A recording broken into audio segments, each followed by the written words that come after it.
오늘 저는 기적에 관한 말씀을 드리려고 하는데요. 기적이라고 하는 것의 의미가 무엇인가 생각해 보시면 좋겠는데요. 기적이라고 하는 것은 매우 희귀한 일 같아 보이지만 생각보다 우리의 삶에는 굉장히 많은 기적들이 이미 있었고 지금도 기적을 경험하고 있을 뿐만 아니라 앞으로도 많은 종류의 기적을 경험하게 될 가능성은 많이 있습니다. 그 중에 한 가지는 어머니들께서 아이를 출산하시는 것이 하나님의 은혜요 기적이라고 생각합니다. 아마 본인들도 놀라셨을 거예요. 내 몸에서 사람이 나오다니, 내 몸에서 아들을 낳고 딸을 낳고 자식을 낳는데 죽을 것만 같은 고통과 두려움을 통과하고 나서 그 아이가 태어나고 나면 또 너무 사랑스러워가지고 성경에도 나오는 것처럼 출산의 고통은 순식간에 사라져서 아팠던 것이 기억이 나지도 않고 그 아이를 위해서 있는 거 없는 거 다 사랑을 쏟아 부으면서 또 열심히 키웠던 그 모든 일들, 어떻게 보면 여러분 어떻게 하셨습니까? 어머니들 기적 아니었습니까? 기적을 정의한다면 내 힘과 내 뜻과 내 의지를 넘어서는 거예요. 내 힘으로 할 수 있는 것 같은 것은 기적 아니에요.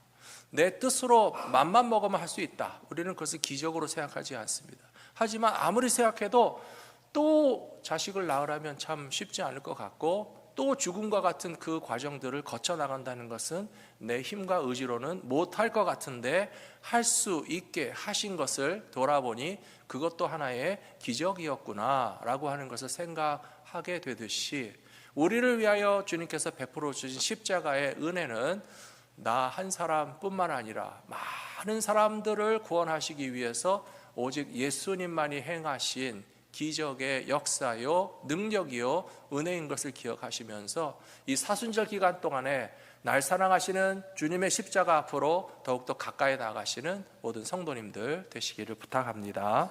첫 번째로 예수님께서는 기적과 이사를 행하시는 현장에 제자들을 불러서 데리고 함께 가셨다라고 되어 있습니다.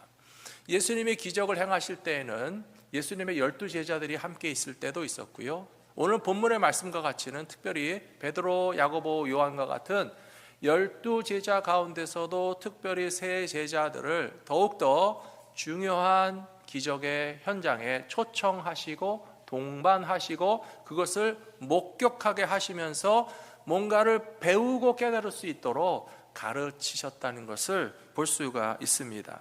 그러면 오늘 기적의 현장은 어디였습니까?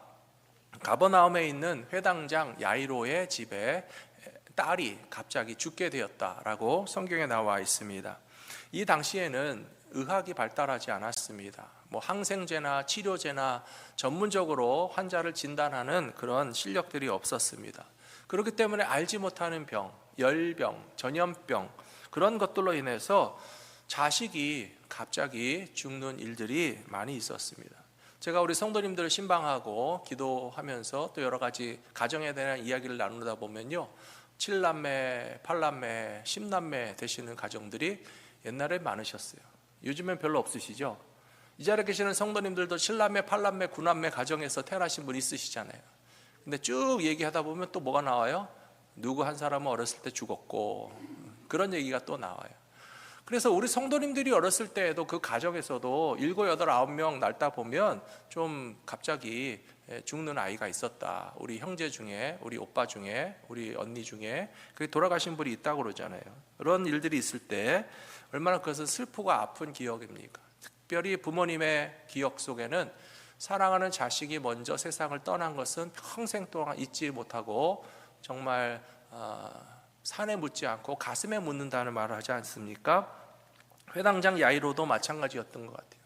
12살, 12년 동안 이 딸을 키웠습니다. 아빠의 마음이 어떻겠습니까? 정말 예쁜 딸, 사랑스러운 딸, 12살 거의 다 커서 이제 좀 있으면 어른 될 것 같은데 이 딸이 아파서 죽어가니까 어떻게 했겠습니까?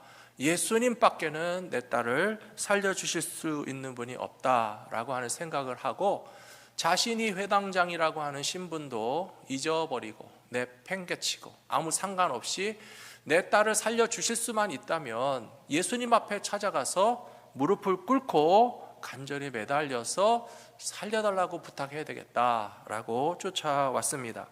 그래서 예수님께서는 이 회당장 야이로의 딸을 살려주시려고 아직 죽지 않았을 때 아빠가 찾아왔고요. 또 예수님과 제자들이 찾아가는 동안에 중간에 메신저를 만났어요. 소용없습니다. 천하의 누구 예수님이 온다고 해도 당신 딸은 벌써 죽었으니 포기하십시오 라고 하는 그런 말을 듣게 되었습니다. 우리 성도님들도 혹시 가족 중에 임종을 맞이하신 분들을 뵌 적도 있으실 겁니다.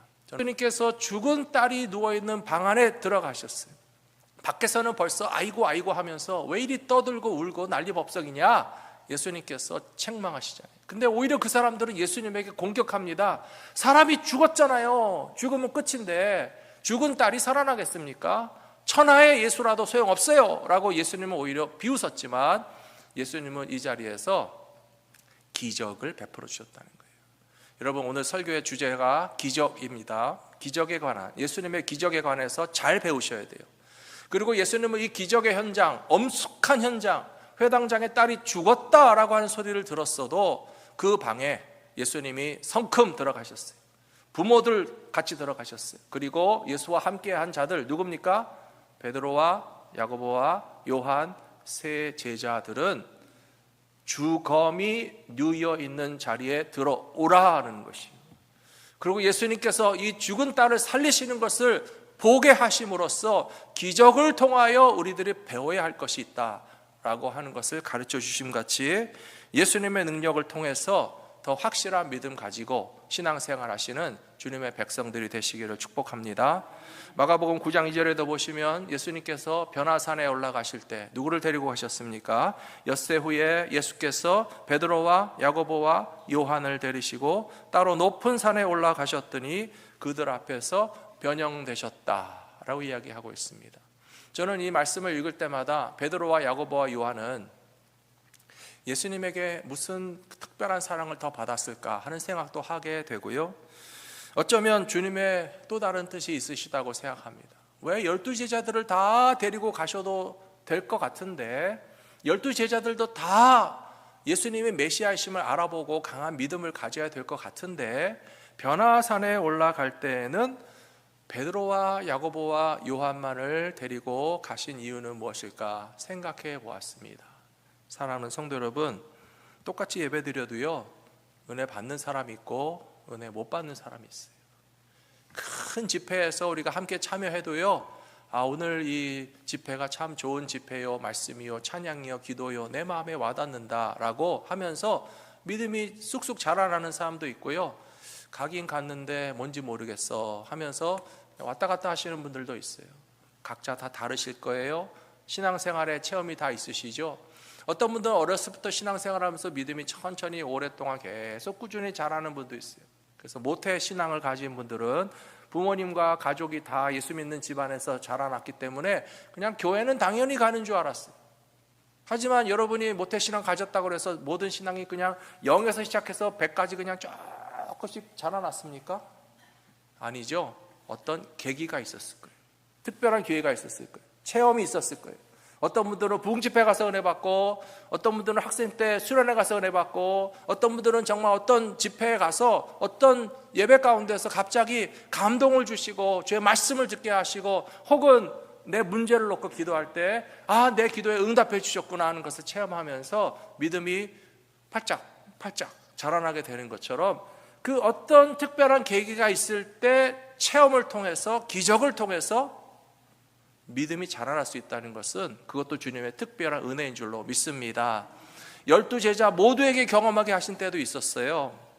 우리가 몇 주 전에도 보았지만 갈릴리 호수에 풍랑이 있는 그 배 위에는 누가 타고 있었습니까? 12제자들이 다 타고 있었어요. 12제자들이 다 타고 있는 배에 예수님도 같이 계셨어요.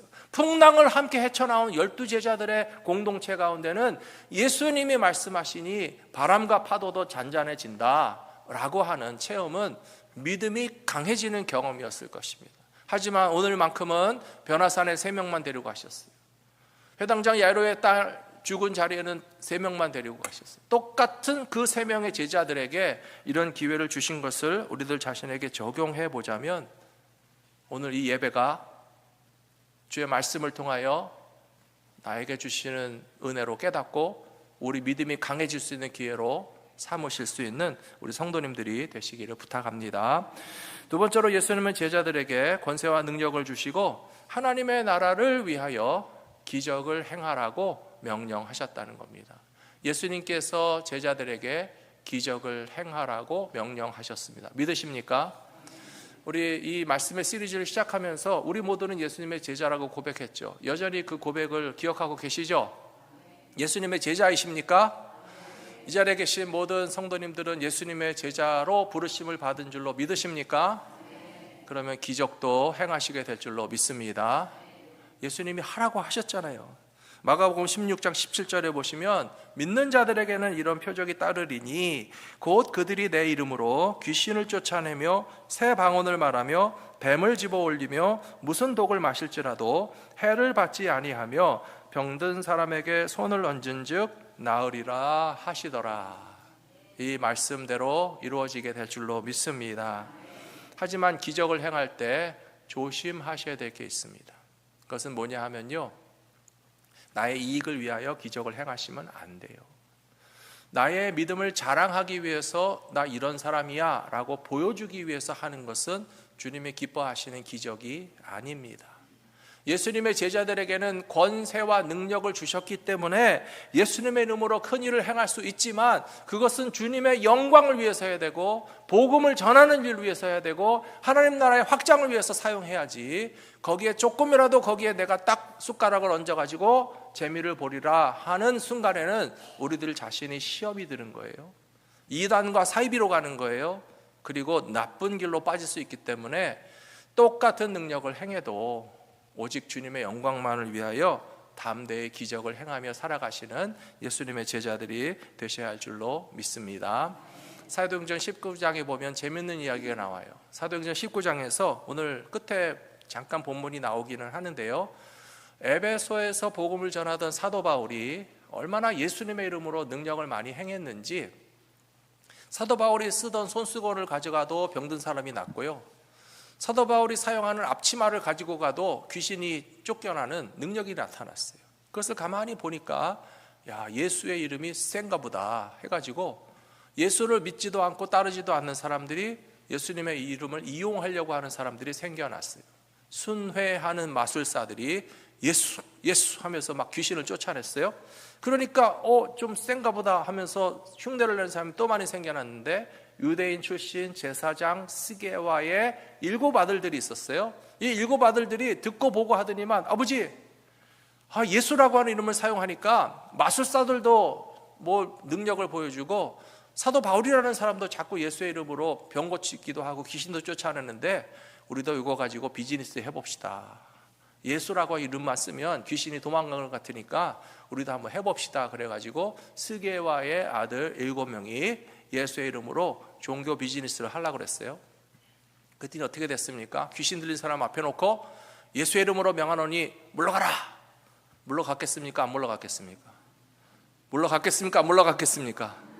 안 물러갔어요. 그 귀신이 뭐라 그랬냐면, 내가 예수도 알고 바울도 알거니와 니네는 뭐냐 라고 하면서 귀신 들린 사람이 팍 짬뿌를 해가지고 7명한테 한꺼번에 덤벼가지고 성경에 그대로 나와 있는 거예요.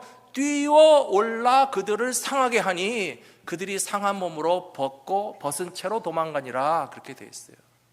예수님의 이름에 능력이 있는 것은 사실이에요. 하지만 예수님의 제자들도 기적을 행하는 권세와 능력을 주셨으나 무엇을 위하여 어떻게 기적을 행해야 되는지는 알고 사용하셔야 된다는 거예요.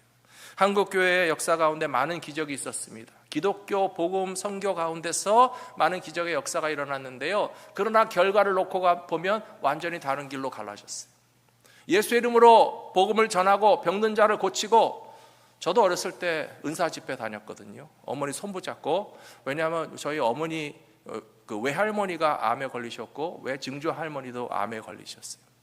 그래서 저희 어머니가 처녀 때부터 기도하셨고 저를 낳은 다음부터 기도하셨고, 우리 어머니의 친정 어머니와 친정 외할머니를 위해서 기도 집회 다니셨기 때문에 그런 은사 집회를 제가 이미 조기 교육으로 3살 4살 때 따라다니던 사람이에요. 정말 그런 은사 집회를 많이 경험했어요.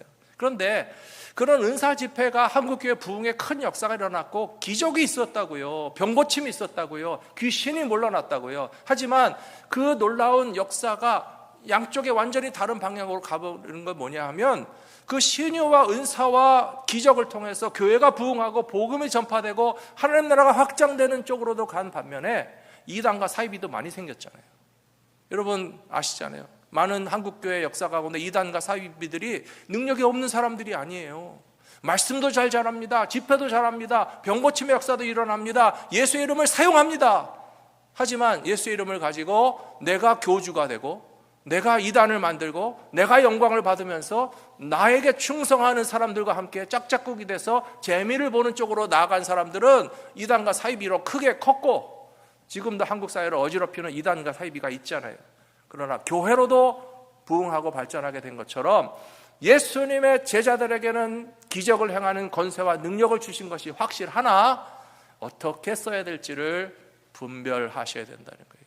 2014년에 미국의 켄터키주의 은사주의 목사인 제이미 쿠츠라는 사람은 마가복음 16장 말씀을 가지고 성도들에게 말씀을 전하고 집회를 하면서 독사를 들고 나왔어요. 살아있는 진짜 뱀이에요. 여러분 이거 독사입니다. 물리면 죽어요. 하지만 마가복음 16장에 예수님 말씀하시기를 너희가 뱀을 집어올리겠고 독을 마셔도 죽지 아니할 것이며 은사와 능력을 행하게 될 것이라. 그래서 나는 여러분들에게 보여주기 위해서 이 독사를 들고 왔습니다. 하다가 어떻게 됐겠습니까? 물렸어요. 독사에게 물렸어요. 어떻게 됐겠습니까? 죽었어요. 어떻게 하셨어요? 독사에게 물리면 죽죠. 뭐 목사라고 안 죽습니까? 정말 어리석은 거예요. 하나님의 말씀에 뱀을 집으며 독을 마셔도 죽지 않겠다고 했다고 해서 정말 독을 마실 거예요? 독사 가지고 장난칠 거예요? 자랑할 겁니까? 나는 독사도 핸들하는 목사다 이렇게 자랑하며 그런 집회에 쫓아다니실 겁니까? 지금도 쫓아다니시는 분들이 있어요. 어디서 은사 집회 한다 그러면 어느 교회도 속하지 않은 능력을 가지신 유명한 뭐 하는 분인데 거기만 가면 병이 낫는다. 거기만 가야 병 낫는 거 아니에요. 예수님의 이름으로 손을 얹어 기도한즉 병 나음 얻게 될 줄로 믿습니다. 이 자리에 계신 성도들에게도 예수님께서 예수의 이름으로 예수님의 영광을 위하여 병고침도 받고 귀신도 물러가고 하나님 나라의 부흥의 역사가 일어나는 기적을 행할 수 있는 권세와 능력을 주셨기 때문에 사람 바라보지 마시고 주님만 바라보며 신앙생활하면서 기적을 행하시는 갈보리 믿음교회 성도들이 되시기를 축복합니다. 누가복음 10장 17절에 예수님 말씀하셨어요. 70명의 제자들이 가서 기뻐서 돌아와 이르되 주여 주님의 말씀이면 귀신들도 우리에게 항복하더이다. 예수께서 이르시되 사탄이 하늘로부터 땅 아래 깊은 곳에 번개처럼 떨어지는 것을 내가 보았노라. 내가 너희에게 뱀과 정갈을 밟으며 원수의 모든 능력을 제어할 권능을 주었으니 너희를 해칠 자가 결코 없으리라. 그러나 귀신들이 너희에게 항복하는 것으로 기뻐하지 말고 너희 이름이 하늘에 기록된 것으로 기뻐하라 하시니라. 우리의 이름은 세상에서 영광받을 이름이 아닙니다. 우리 교회에서 병든 사람을 위해서 기도했더니 낫어. 우리 목사님이 기도해 줬더니 우리 성도가 아팠는데 고침 받았어. 하지만 목사님 자랑하지 마세요. 교회도 자랑하지 마세요. 우리는 예수님만 자랑해야 돼요. 우리가 나도 기도했는데 내가 기도가 좀 센가 봐 라고 하면서 나의 영광과 자랑을 위해서 사람 목회자의 능력과 유명세를 위해서 은사와 기적을 사용하지 마시고요, 예수님의 이름으로 구원받게 되는 일을 위해서 하나님의 영광이 나타나는 일을 위해서 주님의 말씀에 순종하면 저와 여러분 가운데도 기적의 역사가 일어나게 될 줄로 믿습니다. 저는 말씀을 준비하면서 그런 생각이 들었어요. 육신의 질병도 반드시 나음을 받아야 되는데요, 그 외에도 귀신의 역사는 지금도 계속 존재합니다. 그래서 저는 오늘 이 예배 가운데 선포하기 원해요. 예수님의 이름으로 병든 자들은 나음을 얻게 될 줄로 믿습니다. 나사렛 예수 그리스도의 이름으로 이 가운데 아픈 질병 가진 분들을 고치시는 주님의 은혜가 임하시게 될 줄로 믿습니다. 또한 예수의 이름으로 명하노니 성도들의 마음 가운데 은밀히 침투하는 악한 영의 권세는 물러갈지어다. 예수님은 베드로에게도 말씀하셨어요. 사탄아 내 뒤로 물러나라. 그것은 베드로를 미워서 하신 말씀이 아니에요. 베드로가 마귀의 시험에 잠시 빠져서 엉뚱한 소리를 하니까 예수님이 베드로에게도 사탄아 내 뒤로 물러나라라고 하셨잖아요. 그래서 이 시간에 제가 선포할 때 여러분 놀라지 마세요. 갈보리 믿음교회 성도들 가운데 있는 분열의 영과 마귀의 권세는 물러갈지어다. 서로 미워하고 판단하고 오해하고 상처 주고 부정적인 말을 자꾸 이야기하면서 결국은 교회가 하나 되지 못하게 하는 것은 마귀의 역사입니다. 예수의 이름으로 명하노니 성도들의 마음을 휘젓는 악한 영들은 물러가게 될 줄로 믿습니다. 그리하여서 오늘 이 시간에도 우리가 정말 성령님의 인도하심을 따라가지 않는다면 우리도 베드로처럼 마귀에게 넘어가는 거고요, 우리도 교회가 상처 주고 미워하고 분열하고 하나 되지 못하는 일에 그냥 이리 휩쓸리고 저리 휩쓸려가지고 성도들이 때때로 휘청휘청하는 거 볼 때마다 저에게 주신 사명이 바로 이것이구나, 예수의 이름으로 악한 영은 물러나라고 선포해야만 주님이 우리 가운데 승리를 주시겠구나 하는 사실을 오늘도 깨닫고 주님의 이름으로 선포하노니 여러분들을 믿음 갖고 승리하시는 주의 백성들 되시기를 축원합니다. 세 번째로 제자들의 공동체는 예수님의 말씀에 순종할 때에 계속적으로 기적과 이사를 경험할 수 있다라고 말씀을 가르쳐 주시고 있습니다. 사도행전 3장에 보시면 베드로와 요한이 성전에 기도하러 올라갈 때였습니다.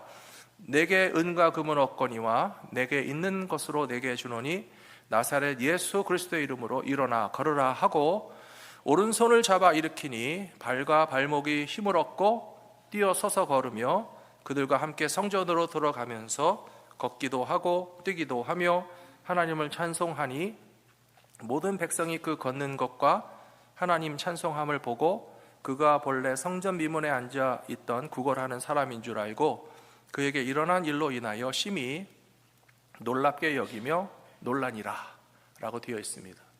오늘 회당장 야이로의 집에서 그 야이로의 딸이 살아났을 때도 끝에 무슨 본문이 나왔죠? 사람들이 놀랍게 여기니라, 기적으로 인정했다는 뜻이에요.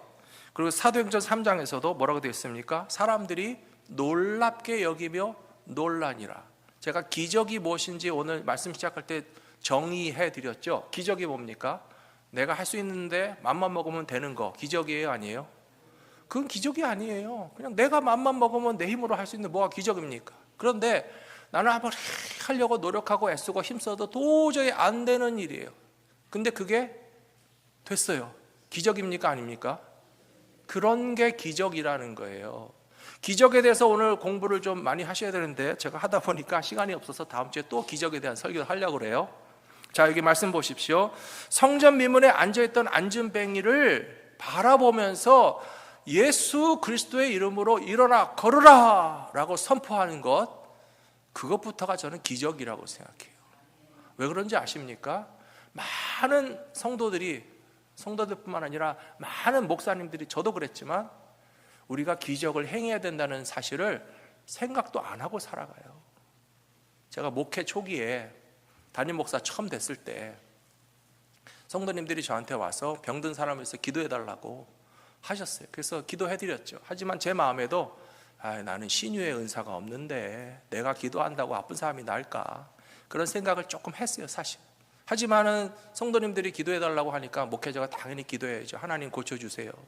그런데 어느 날 저에게도 말씀 주시고 누군가가 저에게 와서 이야기하셨어요. 목사님도 신유의 은사 있어요. 목사님이 기도하면 하나님이 은사 주셔서 병든 사람 낫게 하지 못하실 것 같아요. 그 은사를 더 많이 사용할 수 있도록 능력 달라고 목사님 기도하시고 마음껏 아픈 성도들을 위해서 기도해 주세요. 그래서 제가 담임 목회 시작한 직후에 마음을 바꿨어요. 저에게 신유의 은사가 있다라고 자랑은 하지 않습니다. 제가 어디 집회하면서 다니면서 강 목사가 기도하면 병든 사람 난다 자랑하는 거 보셨어요?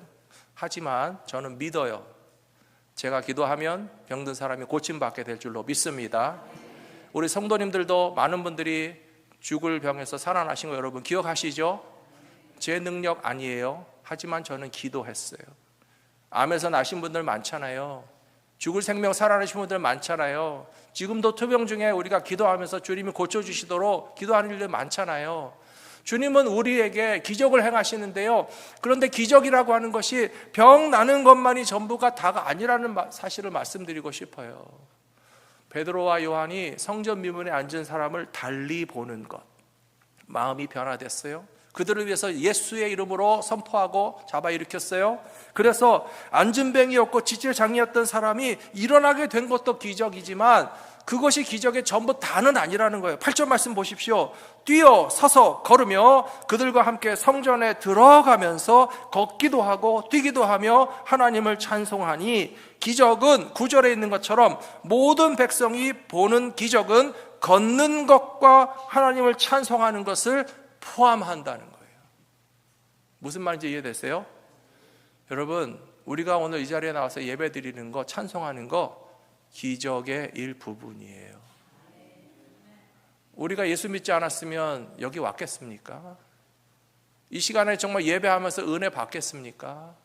정말 하나님께 나와서 예배 드리는 것이 가장 중요한 일이다라고 생각하게 된 것은 우리의 생각과 의지로 되어진 것이 아니라 우리가 믿음으로 순종했더니 하나님께서 기적을 베풀어 주셔서 우리 몸의 병도 낫게 하셨을 뿐만 아니라 성전에 들어가서 하나님을 찬송하고 찬양하는 예배의 삶을 살게 하신 것도 기적이었다.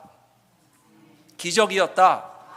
지금 우리가 기적 가운데 신앙생활하고 있다 라고 하는 사실을 기억하시면서 더욱더 예수의 이름으로 내 인생에, 우리 가정에, 우리 교회 가운데 기적의 능력이 나타나서 병든 사람이 나음을 얻게 될 뿐만 아니라 성전에 들어가서 찬송하게 하여 주시옵소서.